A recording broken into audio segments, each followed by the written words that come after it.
ओम गुरु सत्ताय नमः। गायत्री महाविज्ञान प्रथम भाग। लेखक परम पूज्य गुरुदेव वेद मूर्ति तपोनिष्ठ पंडित श्री राम शर्मा आचार्य। आइए पढ़ते हैं, सुनते हैं और समझने का प्रयास करते हैं गायत्री मंत्र हमारे साथ साथ। ओम भूर्भुवः स्वाहा तत्सवितुर्वरेण्यं भर्गो देवस्य धीमहि धियो यो नः प्रचोदयात्। गायत्री द्वारा संध्या वंदन। कुछ कार्य ऐसे होते हैं जिनका नित्य करना मनुष्य का आवश्यक कर्तव्य है। ऐसे कर्मों को नित्य कर्म कहते हैं। नित्य कर्मों के उद्देश्य है: पहला, आवश्यक तत्वों का संचय, दूसरा, अनावश्यक तत्वों का त्याग। शरीर को प्रायः नित्य ही कुछ न कुछ नई आवश्यकता होती है। प्रत्येक गतिशील वस्तु अपनी गति को कायम रखने के लिए कहीं न कहीं से नई शक्ति प्राप्त करती है। यदि वह न मिले तो उसका अंत हो जाता है। रेल के लिए कोयला, पानी, मोटर के लिए पेट्रोल, तार के लिए बैटरी, इंजन के लिए तेल, सिनेमा के लिए बिजली की आवश्यकता होती है। पौधों का जीवन खाद पानी पर निर्भर रहता है। पशु पक्षी कीट पतंग प्रकृति के अनुसार अन्न जल वायु लेकर वे जीवन धारण करते हैं। यदि आहार न मिले तो शरीर यात्रा असंभव है। कोई भी गतिशील वस्तु, चाहे वह सजीव हो या निर्जीव, अपनी गतिशीलता को काम में रखने के लिए आहार अवश्य चाहेगी। इसी प्रकार प्रत्येक गतिशील पदार्थ में प्रति क्षण कुछ न कुछ मल बनता रहता है, जिसे जल्दी साफ करने की आवश्यकता पड़ती है। रेल में कोयले की राख, मशीनों में तेल की कीचड़ जमती है। शरीर में प्रति क्षण मल बनता है और वह गुद्दा, शीशन, नाक, मुख, कान, आँख, त्वचा आदि के छिद्रों द्वारा निकलता रहता है। यदि मल की सफाई न हो तो देह में इतना विष एकत्रित हो जाएगा कि 2-4 दिन में ही जीवन संकट उपस्थित हुए बिना न रहेगा। मकान में बुहारी न लगाई जाए, कपड़ों को न धोया जाए, बर्तन को न मला जाए, शरीर को स्नान न कराया जाए तो 1-2 दिन में ही मैल चढ़ जाएगा और गंदी कुरूपता, बदबू, मलिनता तथा विकृति उत्पन्न हो जाएगी। आत्मा सबसे अधिक गतिशील और चैतन्य है। उसे भी आहार की और मल विसर्जन की आवश्यकता पड़ती है। स्वाध्याय, सत्संग, आत्मचिंतन, उपासना, साधना आदि साधनों द्वारा आत्मा को आहार प्राप्त होता है और वह बलवान, चैतन्य तथा क्रियाशील रहती है।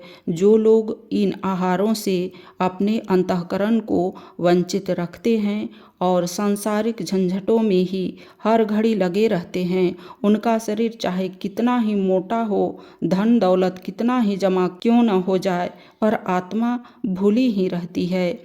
इस भूल के कारण वह निस्तेज, निर्बल, निष्क्रिय और अर्धमूर्छित अवस्था में पड़ी रहती है। इसलिए शास्त्रकारों ने आत्म साधना को नित्य कर्म में शामिल करके मनुष्य के लिए उसे एक आवश्यक कर्तव्य बना दिया है। आत्मिक साधना में आहार प्राप्ति और मल विसर्जन दोनों महत्वपूर्ण कार्य समान रूप से होते हैं। आत्मिक भावना, विचारधारा और अवस्थिति को बलवान, चैतन्य एवं क्रियाशील बनाने वाली पद्धति को साधना कहते हैं। यह साधना उन विचारों, मलों एवं विषयों की भी सफाई करती है जो सांसारिक विषयों और उलझनों के कारण चित्त पर बुरे रूप से सदा ही जमते रहते हैं। शरीर को 2 बार स्नान करना, 2 बार शौच जाना आवश्यक समझा जाता है।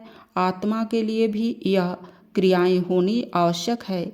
इसी को संध्या कहते हैं। शरीर से आत्मा का महत्व अधिक होने के कारण त्रिकाल संध्या की साधना का शास्त्रों में वर्णन है। 3 बार न बन पड़े तो प्रातः शाम 2 बार से काम चलाया जा सकता है। जिसकी रुचि इधर बहुत ही कम है, वे 1 बार तो कम से कम यह समझ कर करे कि संध्या हमारा आवश्यक नित्य कर्म है, धार्मिक कर्तव्य है। उसे न करने से पाप विकारों का जमाव होता रहता है। भूखी आत्मा निर्बल होती चलती है। यह दोनों ही बातें पाप कर्मों में शुमार है। अतएव पातक भार से बचने के लिए भी संध्या को हमारे आवश्यक नित्य कर्मों में स्थान मिलना उचित है। संध्या वंदन की अनेक विधियां हिंदू धर्म में प्रचलित है।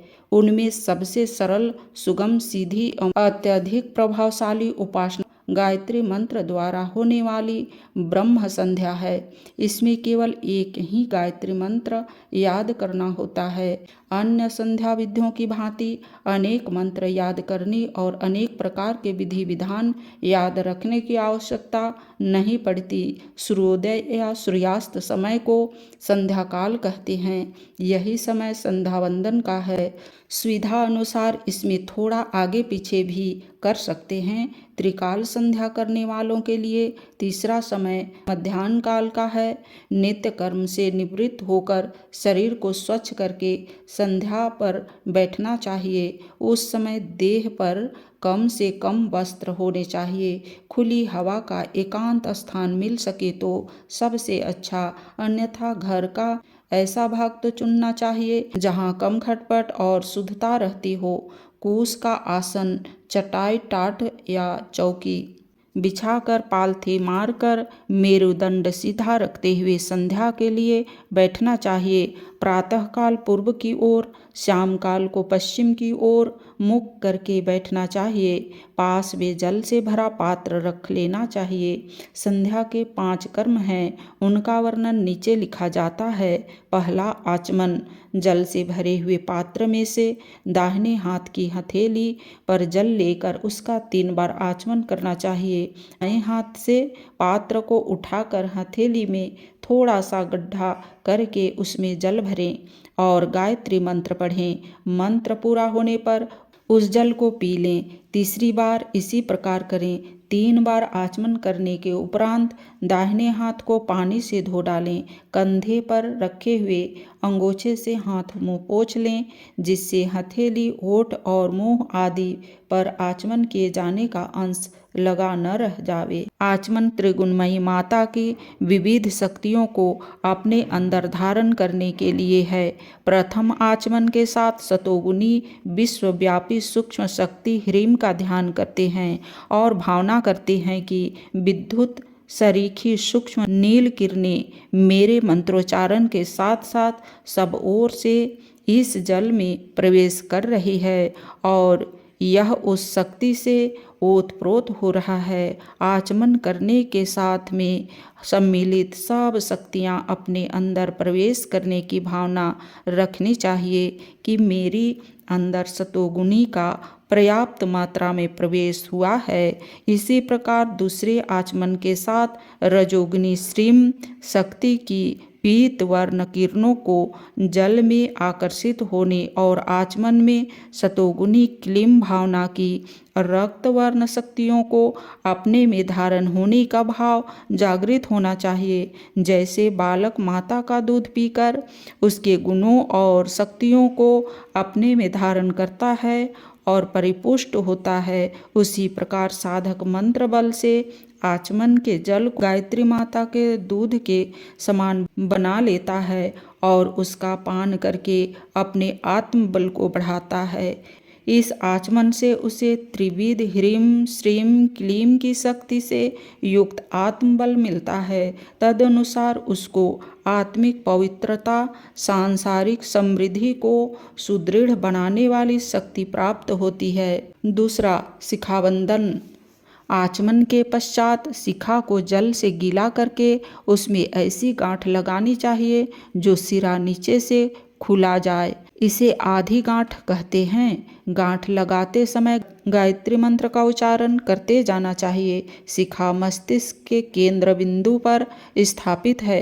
जैसे रेडियो के ध्वनि विस्तारक केंद्रों में ऊंच खंभे लगे होते हैं और वहां से ब्रॉडकास्ट की तरंगे चारों ओर फेंकी जाती है, उसी प्रकार हमारे मस्तिष्क का विद्युत भंडार शिखा स्थान पर है। उस केंद्र में से हमारे विचार, संकल्प और शक्ति परमाणु हर घड़ी बाहर निकल कर आकाश में दौड़ते रहते हैं।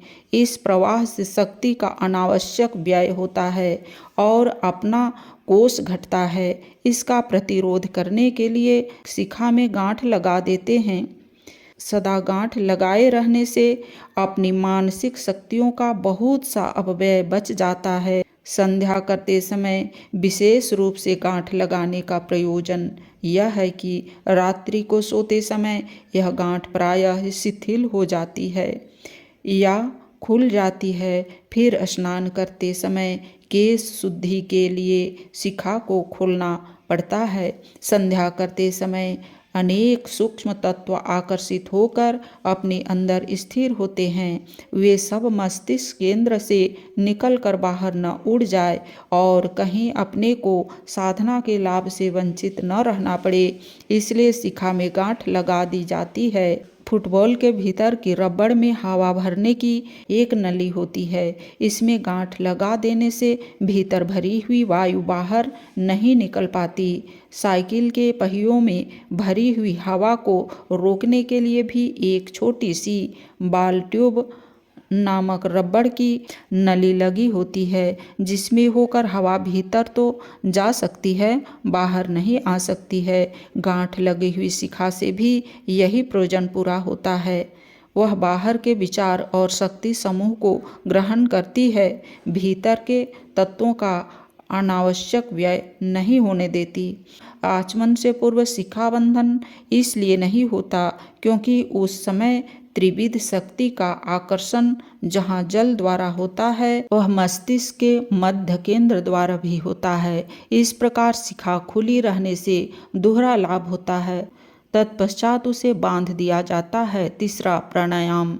संध्या का तीसरा कोष है प्राणायाम अथवा प्राणकर्षण। गायत्री की उत्पत्ति का वर्णन करते हुए पूर्व पृष्ठों में यह बताया जा चुका है कि सृष्टि दो प्रकार की है। पहला जड़ अर्थात परमाणुमयी, दूसरा चैतन्य अर्थात प्राणमयी। निखिल विश्व में जिस प्रकार परमाणुओं के संयोग वियोग से विविध प्रकार के दृश्य उपस्थित होते रहते हैं, उसी प्रकार चैतन्य प्राण सत्ता की हलचलों से चैतन्य जागृत की विविध घटनाएं घटित होती है। जैसे वायु अपने क्षेत्र में सर्वत्र भरी हुई है, उसी प्रकार वायु से भी असंख्य गुना सूक्ष्म चैतन्य प्राण तत्व सर्वत्र व्याप्त है। इस तत्व की न्यूनाधिकता से हमारा मानस क्षेत्र निर्बल तथा बलवान होता है। इस प्राण तत्व को जो जितनी मात्रा में आकर्षित कर लेता है, धारण कर लेता है, उसकी आंतरिक स्थिति इतनी ही बलवान हो जाती है। आत्म तेज, सुरता, दृढ़ता, पुरुषार्थ, विशालता, महानता, सहनशीलता, धैर्य, स्थिरता सरीखे गुण प्राण शक्ति के परिचायक हैं। जिनमें प्राण कम होता है वे शरीर से स्थूल भले ही हों, पर डरपोक, दब्बू झेपने वाले, कायर, अस्थिरमति, संकीर्ण, अनुदार, स्वार्थी, अपराधी मनोवृत्ति के, घबराने वाले, अधीर, तुच्छ, नीच विचारों में ग्रस्त एवं चंचल मनोवृत्ति के होते हैं। इन दुर्गुणों के होते हुए कोई व्यक्ति महान नहीं बन सकता। इसलिए साधक को प्राण शक्ति अधिक मात्रा में अपने अंदर धारण करने की आवश्यकता होती है। जिस प्रक्रिया द्वारा विश्वमयी प्राण तत्व में से खींचकर अधिक मात्रा में प्राण शक्ति को हम अपने अंदर धारण करते हैं, उसे प्राणायाम कहा जाता है। प्राणायाम के समय मेरुदंड को विशेष रूप से सावधान होकर सीधा कर लीजिए, क्योंकि मेरुदंड में स्थिर ईड़ा, पिंगला और सुषुम्ना नाड़ियों द्वारा प्राण शक्ति का आवागमन होता है। और यदि रीढ़ टेढ़ी झुकी रहे तो मूलाधार में स्थित कुंडलिनी तक प्राण की धारा निर्बाध गति से न पहुंच सकेगी, अतः प्राणायाम का वास्तविक लाभ न मिल सकेगा। प्राणायाम के 4 भाग हैं। पहला पूरक, दूसरा अंतर कुंभक, तीसरा रेचक, चौथा बाह्य कुंभक। वायु को भीतर खींचने का नाम पूरक, वायु को भीतर ही रोके रहने के नाम को अंतः कुंभक, वायु को बाहर निकालने का नाम रेचक और बिना सांस के रहने को, वायु को बाहर रोके रहने को बाह्य कुंभक कहते हैं। इन चारों के लिए गायत्री मंत्र के 4 भागों की नियुक्ति की गई है। पूरक के साथ ओम भूर्भुवः स्वः, अंतर कुंभक के साथ तत्सवितुर्वरेण्यम, रेचक के साथ भर्गो दिवस्य धीमहि, बाह्य कुंभक के साथ धियो यो नः प्रचोदयात् मंत्र का जाप होना चाहिए। स्वस्थ चित्त से बैठिए, मुख को बंद कर लीजिए, नेत्रों को बंद या अध खुले रखिए। अब सांस को धीरे धीरे नासिका द्वारा भीतर खींचना आरंभ कीजिए और ओम भूर्भुवः स्वः इस मंत्र भाग का मन ही मन उच्चारण करते चलिए और भावना कीजिए कि विश्वव्यापी दुखनाशक सुख स्वरूप ब्रह्म की चैतन्य प्राण शक्ति को मैं नासिका द्वारा आकर्षित कर रहा हूँ। इस भावना और इस मंत्र के साथ धीरे धीरे सांस खींचिए और जितनी अधिक वायु भीतर भर सकें भर लीजिए। अब वायु को भीतर रोकिए और तत्सवितुर्वरेण्यम इस भाग का जप कीजिए। साथ ही भावना कीजिए कि नासिका द्वारा खींचा हुआ वह प्राण श्रेष्ठ है, सूर्य के समान तेजस्वी है। उसका तेज मेरे अंग प्रत्यंग में, रोम रोम में भरा जा रहा है। इस भावना के साथ पूरक की अपेक्षा आधे समय तक वायु को भीतर रोके रखें। अब नासिका द्वारा वायु धीरे धीरे बाहर निकालना आरंभ कीजिए और भर्गो देवस्य धीमहि इस मंत्र भाग को जपिए तथा भावना कीजिए कि यह दिव्य प्राण मेरे पापों का नाश करता हुआ विदा हो रहा है। वायु को निकलने में प्रायः उतना ही समय लगाना चाहिए जितना कि वायु खींचने में लगाया था। जब भीतर की सब वायु बाहर निकल जावे तो जितनी देर वायु को भीतर रोक रखा था उतनी ही देर बाहर रोक रखें, अर्थात बिना सांस लिए रहें और धियो यो नः प्रचोदयात् इस मंत्र भाग को जपते रहें। साथ ही भावना करें कि भगवती वेद माता आदि शक्ति गायत्री सद्बुद्धि को जागृत कर रही है। यह एक प्राणायाम हुआ। अब इसी प्रकार पुनः इन क्रियाओं की पुनरुक्ति करते हुए दूसरा प्राणायाम करें। संध्या में यह 5 प्राणायाम करने चाहिए जिससे शरीर में स्थित प्राण, व्यान, सम्मान, उदान नामक 5 प्राणों का व्यायाम, स्फुरन और परिमार्जन हो जाता है। चौथा अधमर्शन। अधमर्शन कहते हैं पाप के नाश करने को। गायत्री की पुण्य भावना के प्रवेश करने से पाप का नाश होता है। प्रकाश के आवागमन के साथ साथ अंधकार नष्ट हो जाता है। पुण्य संकल्पों के उदय के साथ साथ पापों का भी संहार होता है। बल बुद्धि के साथ साथ निर्बलता का अंत हो चलता है। ब्रह्म संध्या की भ्रामी भावनाएं हमारे अध का मर्शन करती रहती है। अधमर्शन के लिए दाहिने हाथ की हथेली पर जल लेकर उसे दाहिने नथुने के समीप ले जाना चाहिए।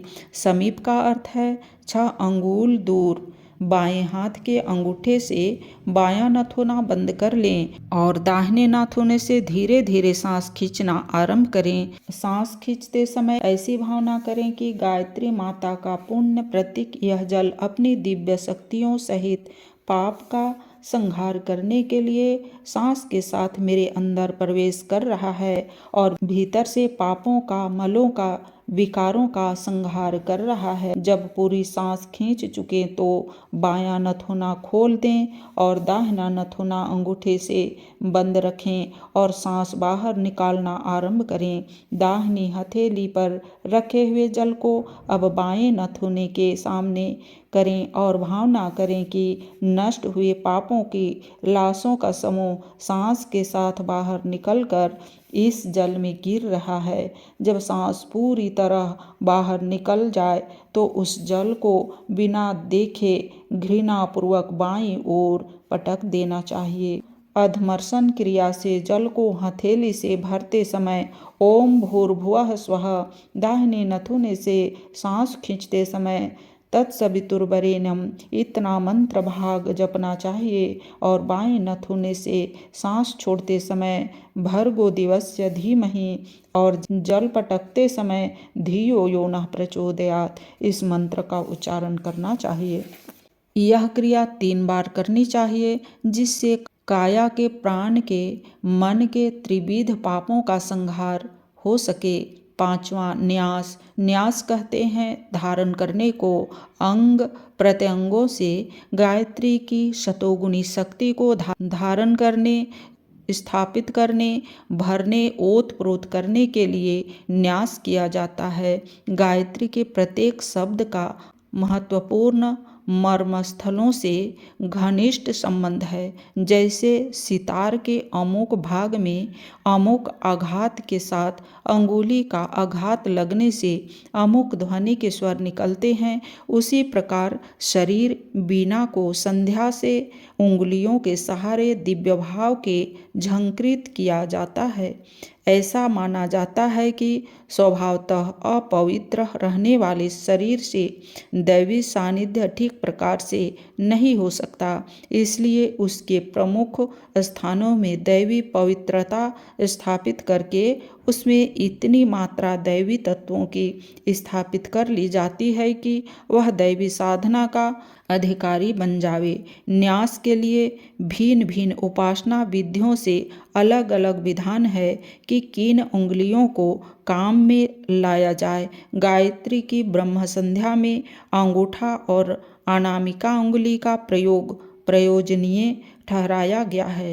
अंगूठा और अनामिका उंगली को मिलाकर विभिन्न अंगों का स्पर्श इस भावना से करना चाहिए कि मेरे यह अंग गायत्री शक्ति से पवित्र तथा बलवान हो रहे हैं। अंग स्पर्श के समय निम्न प्रकार मंत्रोच्चार करना चाहिए। ओम भूर्भुवः स्वः मूर्धाये तत्सवितुः नेत्राभ्यां वरेण्यं कर्णाभ्यां भर्गो मुखाय दिवस्य कंठाय धीमहि हृदाय धियो यो नः नाभ्यः प्रचोदयात् हस्त पादाभ्याम। यह 7 अंग शरीर ब्रह्मांड के 7 लोक हैं, अथवा यूं कहिए कि आत्मरूपी सविता के 7 वाहन अवश्य हैं। शरीर सप्ताह के 7 दिन हैं। यूं साधारणतः 10 इंद्रियां मानी जाती है, पर गायत्री योग के अंतर्गत 7 इंद्रियां मानी गई है।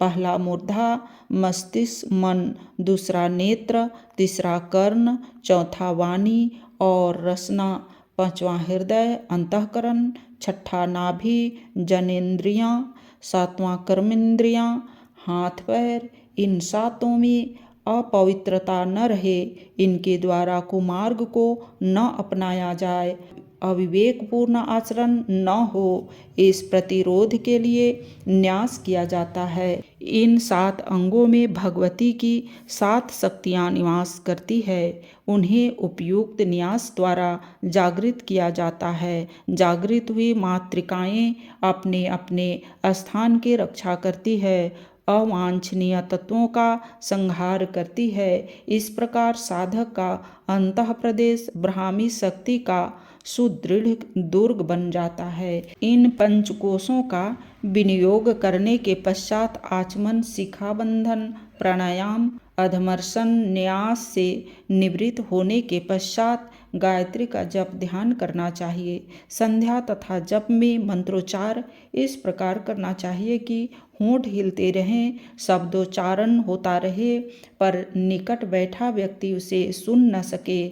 जप करते हुए वेद माता गायत्री का इस प्रकार ध्यान करना चाहिए मानो वह हमारे हृदय सिंहासन पर बैठी अपनी शक्ति पूर्ण किरणों को चारों ओर बिखेर रही है और उसमें हमारा अंतः प्रदेश आलोकित हो रहा है।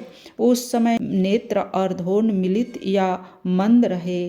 अपने हृदय आकाश में ब्रह्मा आकाश के समान ही एक विस्तृत शून्य लोक की भावना करके उसमें सूर्य के समान ज्ञान की तेजस्वी ज्योति की कल्पना भी करते रहना चाहिए। यह ज्योति और प्रकाश गायत्री माता की ज्ञान शक्ति का ही होता है, जिसका अनुभव साधक को कुछ समय की साधना के पश्चात स्पष्ट रीति से होने लगता है। इस प्रकार की साधना के फलस्वरूप श्वेत रंग की ज्योति में विभिन्न रंगों के दर्शन होते हैं। इस प्रकार धीरे धीरे वह आत्मोन्नति करता हुआ निश्चित रूप से अध्यात्म के उच्च सोपान पर पहुंच जाता है।